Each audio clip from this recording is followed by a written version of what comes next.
Bonjour mes chers élèves, je suis là, je suis bien sûr le professeur Zakaria. On va faire ici l'exercice numéro un qui intitule le chapitre d'équilibre d'un corps soumis à deux forces. Alors là, on va faire cet exercice-là pour bien assimiler le cours de l'équilibre d'un corps soumis à deux forces. Alors l'exercice, il dit, on applique au corps suivant deux forces. Déterminer les corps qui sont en équilibre avec justification. Donc, on a ici différents corps, d'accord? On a 5 corps qui sont soumis à deux forces, comme vous voyez ici, et on veut déterminer quels sont les corps qui sont en équilibre, bien sûr avec justification. J'aimerais bien que vous arrêtez la vidéo, vous répondez et après, vous suivez avec moi la vidéo. Comme ça, euh, la compréhension va être parfaite. D'accord. Alors, on continue. On va voir le corps numéro un. On va se dire, est-ce qu'il est en équilibre ou non? Alors, la première des choses, il faut matérialiser la chose dans son esprit. Comme vous voyez ici, par exemple, on va prendre cette calculatrice-là comme le corps numéro un, par exemple, elle est là, et on va lui faire subir les deux forces qui sont là. Une force qui tire de ce côté-là, en haut, et une autre force qui va tirer en bas, de ce point-là, en bas. D'accord? Est-ce que ce corps-là va être en équilibre? Alors on va voir, regardez comment on tire par là et par là. Le corps n'est pas en équilibre, il est en mouvement, il n'est pas stable. Donc, si on a vu maintenant comme ça. Alors, il faut voir ici comment on va déterminer ça et comment on va justifier que le corps 1 n'est pas en équilibre. Alors, on va voir. Les deux forces F1 et F2, est-ce qu'elles ont, par exemple, la même intensité? On voit ici la longueur de la flèche de F1, la force F1, et la longueur de la flèche de la force F2, elles sont égaux. Alors, elles ont la même intensité. D'accord? On va voir maintenant, est-ce qu'elles ont des sens contraires? Alors, on voit ici la force F1, le sens de F1, il est de ce point-là vers le haut, et le sens de F2, il est de ce point-là vers le bas. Donc, elles ont des sens contraires. Bien. Est-ce qu'elles ont la même droite d'action, ces deux forces-là? On voit que la force F1, sa droite d'action, elle est dans cette direction-là, comme vous voyez la droite d'action. Et la droite d'action de F2, c'est la droite qui est là. Donc, elles n'ont pas les mêmes droites d'action.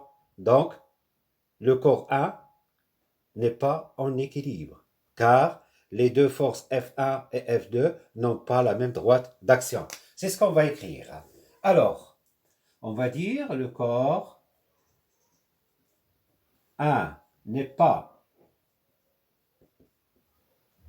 en équilibre, car les deux forces F1 et F2 n'ont pas quoi? Exact, n'ont pas la même droite d'action. Alors, pour qu'un corps soit en équilibre, il faut qu'il ait les trois conditions d'équilibre. La première, c'est quoi? Il faut les deux forces aient la même droite d'action. La deuxième condition, c'est quoi? Il faut que les deux forces aient la même intensité. Et la troisième condition, il faut que les deux forces aient des sens opposés. Si une de ces conditions n'est pas valide, alors le corps il n'est pas en équilibre. Alors on va voir le corps 2. Le corps 2, vous voyez ici, il y a une force F1 qui pousse par ce point-là, hein, et une autre force F2 qui tire par ce point-là. Est-ce qu'il va être en équilibre? Alors on va revenir à notre fameuse calculatrice qui est là, et on va la considérer comme le corps 2. D'accord? Alors, on va subir à ce corps-là une force qui va pousser par ce point-là, c'est F1, elle va pousser par là, et une autre force qui va tirer par là. Est-ce que le corps va être en équilibre? Non, il va être en mouvement. Voilà. Alors ici, on va essayer de justifier notre réponse. On va voir est-ce que les trois conditions, elles sont valides. Alors la première condition, par exemple, on va voir est-ce qu'elles ont la même droite d'action, ces deux forces. Comme vous voyez ici, la force F1 et la force F2, la droite d'action, elles ont la même droite d'action, c'est la même droite. Voilà, donc elles ont la même droite d'action. Bien. Est-ce qu'elles ont la même intensité? Alors on va voir, la force F1 et la force F2, elles ont la même longueur. Les flèches, elles ont la même longueur. Donc elles ont la même intensité. Bien. Est-ce qu'elles ont des sens opposés? Alors on va voir. Vous voyez la force F1 et la force F2, elle va de ce point-là vers la droite. Et F2, elle va de ce point-là vers la droite. Donc elles ont le même sens. Donc cette troisième condition n'est pas valide. Alors le corps 2 n'est pas en équilibre. C'est ce qu'on va écrire là. Alors on va dire le corps 2 n'est pas en équilibre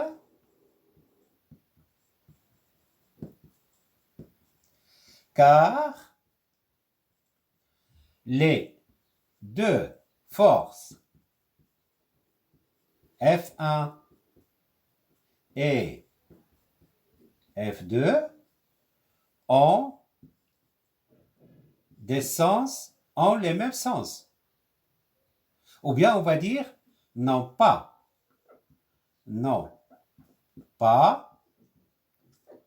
des sens opposés. Ils n'ont pas de sens opposés. S'ils avaient des sens opposés, alors là, le corps 2 va être en équilibre. Puisqu'ils n'ont pas de sens opposés, alors le corps 2 n'est pas en équilibre. Bien. Alors, on va maintenant voir le corps 3. Le corps 3, il est là. Alors, comme on voit, il y a une force qui tire par là et une autre force qui tire par là. Et en plus, les forces, ils ont la même intensité. Elles ont la même droite d'action. Le corps, normalement, il doit être en équilibre, car les trois conditions d'équilibre sont valides. On va voir. Maintenant, on va matérialiser notre corps 3 par la calculette, par ce corps. Alors, comme vous voyez, il y a une force F1 qui tire vers la droite. La force F1, elle va tirer vers la droite. Et la force F2, elle va tirer vers la droite. Ici vers la droite et l'autre vers la gauche. Et elles ont la même intensité. Est-ce que ce corps-là va être en équilibre? Bien sûr qu'il va être en équilibre puisque les deux forces ont la même intensité. Elles ont la même droite d'action et elles ont des sens opposés. Automatiquement, le corps va être en équilibre. C'est ce qu'on va écrire ici. D'accord? Alors, on va dire le corps 3 est en équilibre, car les deux forces F1 et F2 ont, alors qu'est-ce qu'elles ont? Elles ont la même droite d'action. La même droite d'action. Qu'est-ce qu'elles ont encore? Elles ont des sens, la même intensité, par exemple. La même intensité. Et qu'est-ce qu'elles ont encore? Et des sens opposés, bien sûr, le sens opposé. Et des sens opposés. Voilà. Comme vous voyez, les forces F1 et F2, elles ont la même droite d'action, comme vous voyez ici. Elles ont la même intensité puisque la longueur de la flèche de F2 est égale à la longueur de la flèche de F1. Donc, elles ont la même intensité.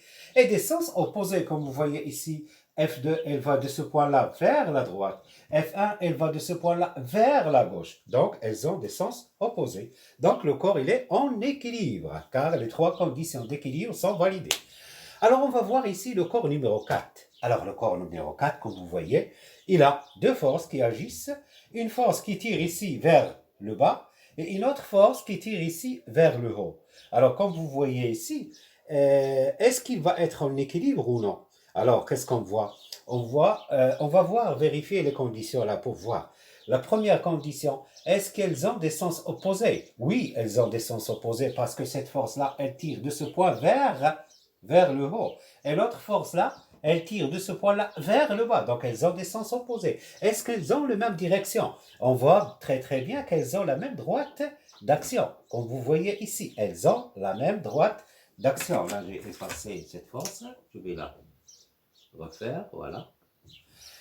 Elles ont la même droite d'action. Un peu, il faut qu'il soit un peu équilibré comme ça. Voilà.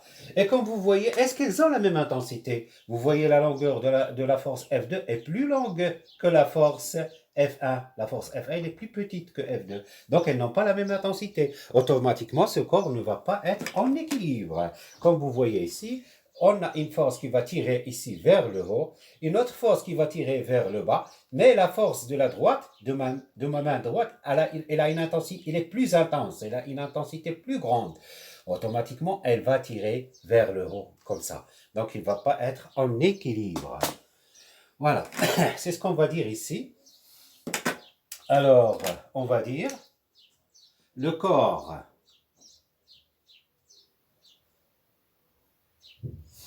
Le corps 4 n'est pas en équilibre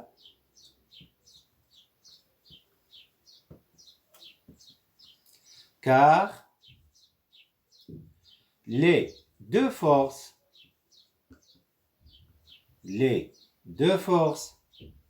F1 et F2 n'ont pas quoi? Très bien, n'ont pas la même intensité. La même intensité.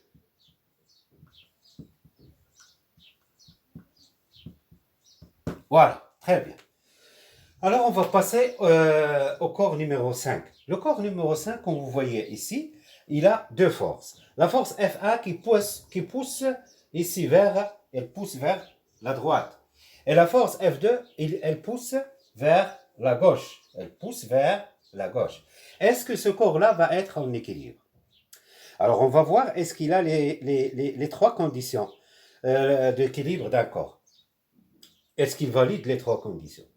Alors, les deux forces F1 et F2, est-ce qu'elles ont la même droite d'action? Comme vous voyez ici, les deux forces F1 et F2, elles ont la même droite d'action. Très bien. Est-ce qu'elles ont la même intensité? Comme vous voyez ici, la force F1 et la force F2, la flèche, la longueur des deux flèches de F1 et F2 est la même. Donc, elles ont la même intensité. Est-ce qu'elles ont des sens opposés? Alors là, on va voir. Et la force F1, elle va de ce point-là vers la droite, Par contre, la force F2, elle va de ce point-là vers la gauche. Alors, elles ont des sens opposés. Alors, les trois conditions d'équilibre d'un corps sont valides. Alors, on peut dire que ce corps-là, il est en équilibre. C'est ce qu'on va écrire ici. Et même, je vais vous matérialiser ça par notre fameuse calculatrice là. On va exercer une force F1, c'est-à-dire une force qui va pousser vers la droite, et une autre force F2 qui va pousser vers la gauche, et on va voir, elles ont la même intensité, la même droite d'action, et des sens opposés. Automatiquement, le corps va être en équilibre, il ne va pas bouger de sa place. D'accord? Voilà. Alors, on va écrire ça. On va dire que le corps